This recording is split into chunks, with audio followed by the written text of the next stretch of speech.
పవన్ కళ్యాణ్ కు విజయవంతమైన శస్త్రచికిత్స. ఆంధ్రప్రదేశ్ ఉప ముఖ్యమంత్రి జనసేన పార్టీ అధ్యక్షుడు పవన్ కళ్యాణ్ కు శనివారం ముంబైలో కుడి భుజానికి విజయవంతంగా శస్త్రచికిత్స నిర్వహించారు.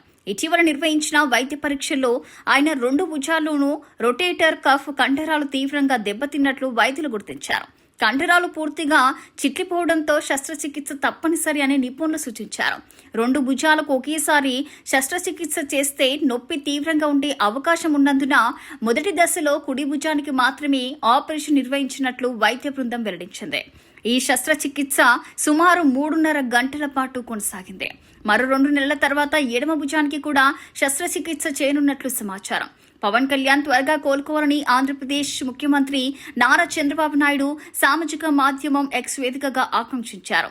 ఆయన సంపూర్ణ ఆరోగ్యంతో తిరిగి ప్రజాసేవలో పాల్గొనాలని కోరుతూ సందేశం విడుదల చేశారు. పవన్ కళ్యాణ్ భుజాలకు గాయాలు కొత్తవి కావని, గతంలో సినీ చిత్రీకరణల సమయంలోనూ రాజకీయ పర్యటనలను ఆయనకు పలుమార్లు గాయాలైన విషయం తెలిసిందే.